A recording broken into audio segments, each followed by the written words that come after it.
Zambia, connecting you to the newsmakers and events that make news in the global village.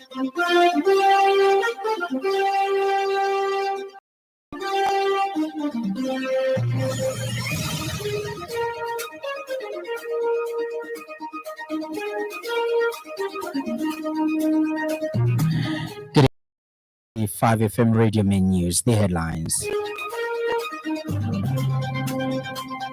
Government denies authorizing mining at Senseli mine. The Restoration for Community Justice RCJ calls for empowerment of traditional leaders on environmental conservation. And police officers charged with murder of Kenyan blogger. This bulletin is live on our Facebook.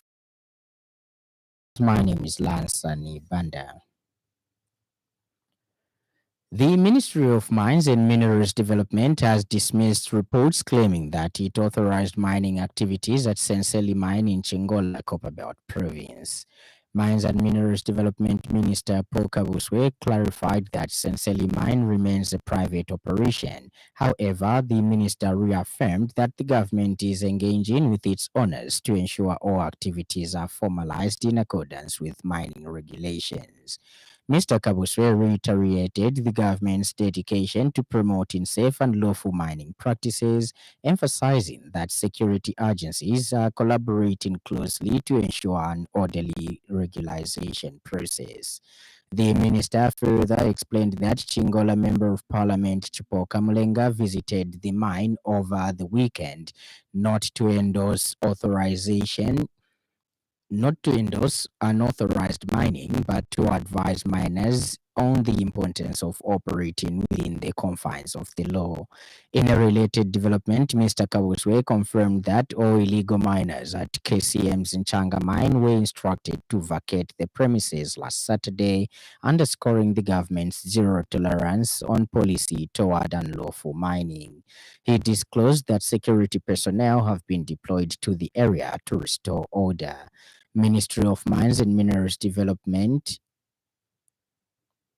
So we are also working together with the security wing. ZNS is part of it, and Zambia Police is part of it. We want to make sure that as this is going to be implemented, it must be implemented in a regularized, legal way and safe way for our miners. It is not that government is tolerating illegal mining. Government doesn't tolerate illegal mining. And also the issue of KCM area. On Saturday, all those that were around the KCM area were told to vacate. Of course, they were given, I think, 1 or 2 days to try and clear out whatever they were scavenging in the area.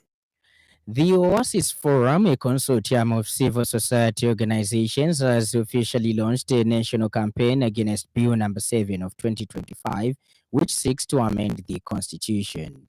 This consortium comprises of the Council of Churches in Zambia, CCZ, Evangelical Fellowship of Zambia, EFZ, Law Association of Zambia, LAZ, Non-Governmental Gender Organizations Coordinating Council, NGOCC, and the Zambia Conference of Catholic Bishops, ZCCB. Speaking at the launch of the campaign dubbed the Crusade Against Bill number 7, Oasis Forum chairperson Andrew Mwenda has expressed concern over the government's determination to proceed with constitutional reforms without sufficient citizens' participation, inclusivity, or national consensus, both in terms of process and content. Bishop Mwenda has emphasized that the constitution is a people's document, hence it should not be used to promote narrow partisan interests. The Oasis Forum has pledged to lead the crusade against Bill number 7 by highlighting the dangers of the ongoing non-inclusive and election-centered constitutional reform process. This group will also mobilize citizens to wear black, a symbolic color representing mourning for the Constitution, and to call on the UPND government to abandon the process in its current form.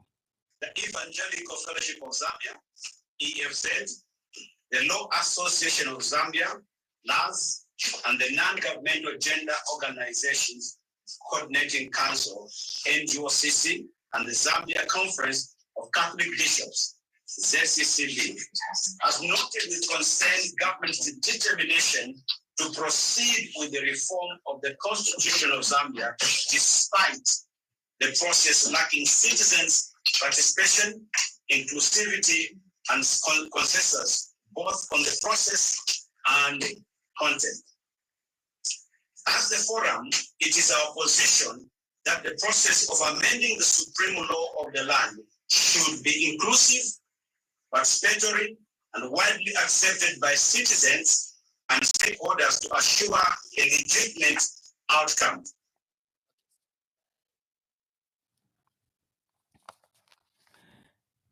At the same event, non-governmental gender organizations coordinating council NGOCC chairperson Beauty Katebe has emphasized the supremacy of the people in constitutional matters, stating that the current process appears to bypass the collective will of citizens. Outside the board meeting. So if the constitution says we, the people of Zambia, give to ourselves this document, if we want it altered, we can only go back to the people of Zambia.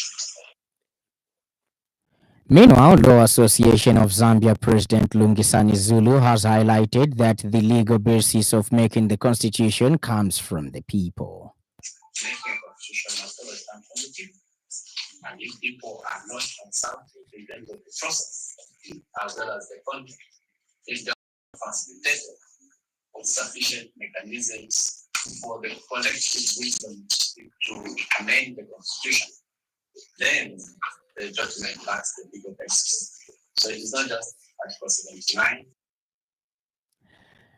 An environmental sustainability organization called the Restoration for Community Justice (RCJ) has called for the priority on capacity building initiatives aimed at empowering traditional leaders with knowledge and skills related to environmental conservation, sustainable land use, and community engagement. Organization Chief Executive Officer Matthews Mulenga has underscored the role of traditional leaders in mitigating environmental degradation, rural community development, resource management in their chiefdoms.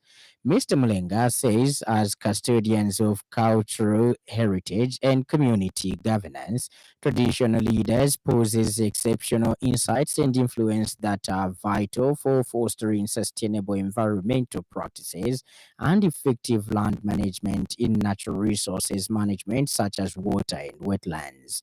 Mr. Mulenga believes that investing in knowledge and capacity of traditional leaders can create a ripple effect that empowers communities to take action in protecting the environment and ensuring sustainable development for future generations.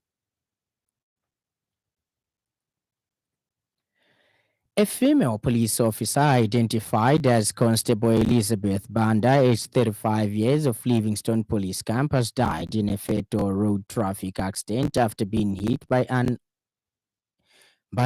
a moving Scania truck at the Zawa Gate checkpoint in Livingstone whilst on duty.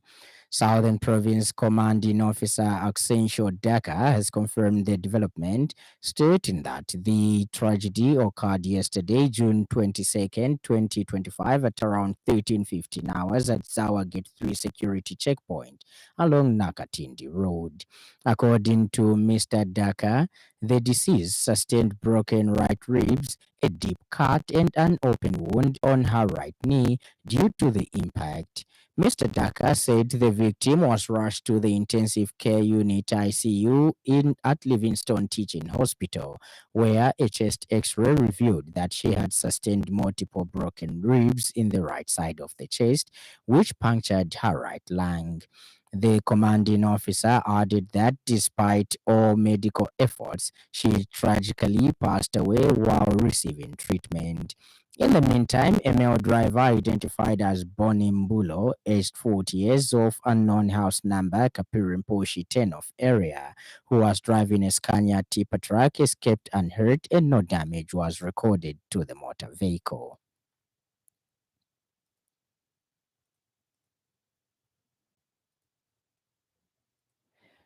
One Zambian soldier who was on peacekeeping mission in the Central African Republic CAR has died following an attack of the Zambian troops last Friday. Ministry of Defense Permanent Secretary Mambo Hamaundu confirmed the development today, saying the attack also left one soldier injured. Mr. Hamaundu further disclosed that the Zambian government is in touch with the United Nations and the families of both servicemen to ensure the processes of repatriating the remains of the deceased and the treatment of the injured soldier are followed. And in other news trending this evening,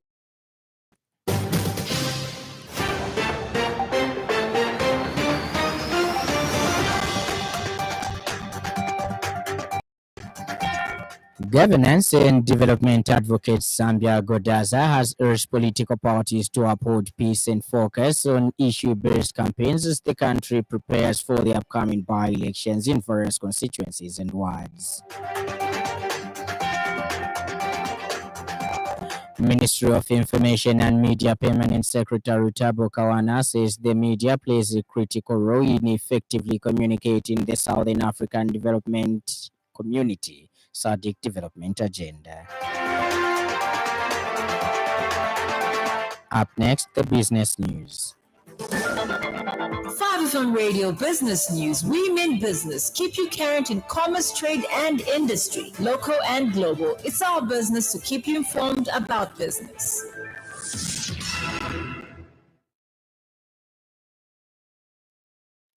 The Energy Regulation Board, DRB, has approved 43 license applications and 6 construction permits across the petroleum, electricity, and renewable energy subsectors, representing a total investment commitment of 3.9 billion kwacha. The 43 approved licenses span a wide range of energy-related activities that are critical to strengthening Zambia's energy value chain. These include the manufacture, supply, installation, and maintenance of renewable energy generating equipment, among others.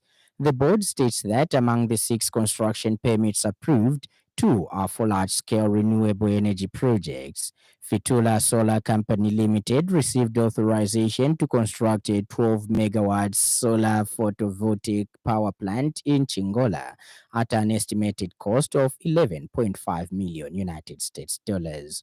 Garneton South Solar Limited will develop a 20-megawatt solar photovoltaic power plant in Kitwe, representing an investment of 22.9 million United States dollars.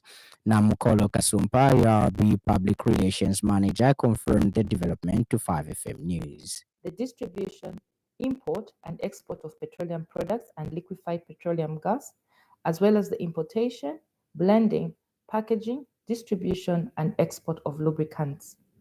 These undertakings are vital to enhancing energy availability, promoting the adoption of cleaner and more efficient technologies, and ensuring a reliable supply of energy products and services across the country.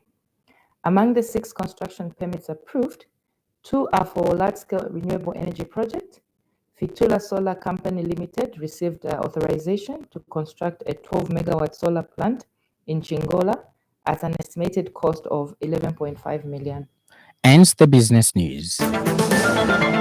5FM Radio Business News. We mean business. Keep you current in commerce, trade, and industry, local and global. It's our business to keep you informed about business. And in foreign news, 3 police officers in Kenya have been charged with the murder of a 31-year-old blogger who died in police custody earlier this month. Albert Ojwang's death has sparked outrage in Kenya, with protests held to demand justice.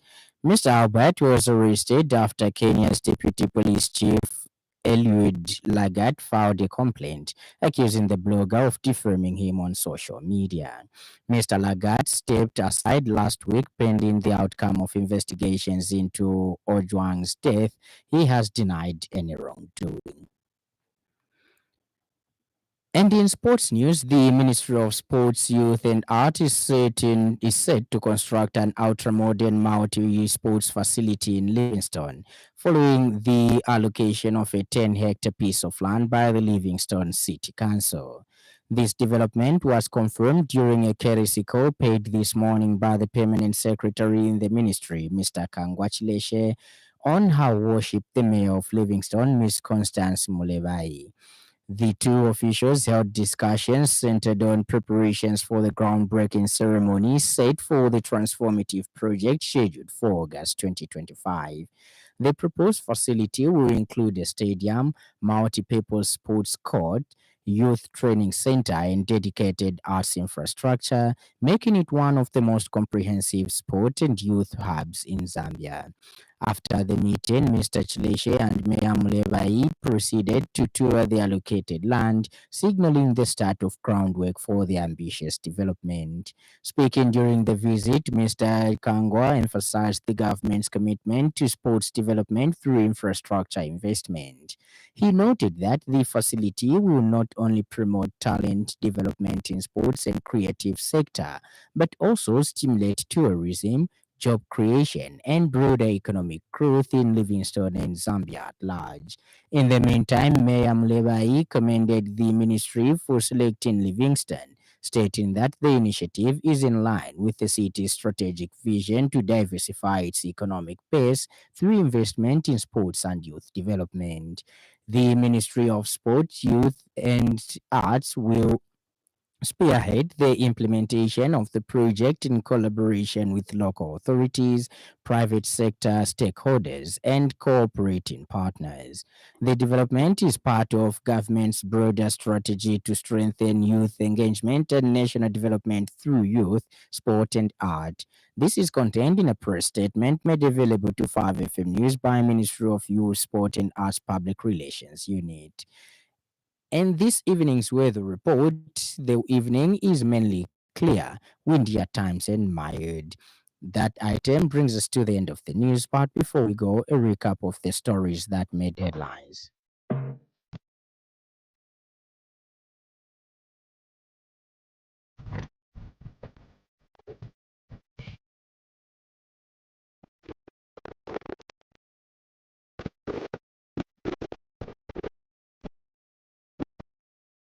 The Ministry of Mines and Minerals Development has dismissed reports claiming that it authorized mining activities at Senseli Mine in Chingola, Copperbelt Province.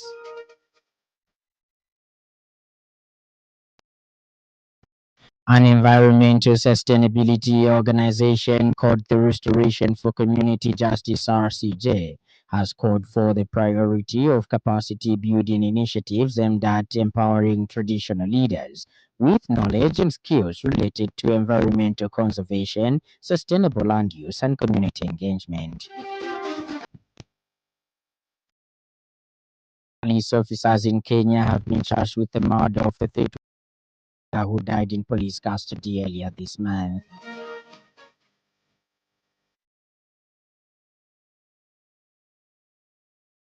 For more news, follow us on Facebook, 5FM Radio Zambia, and YouTube, 5FM Radio Zambia.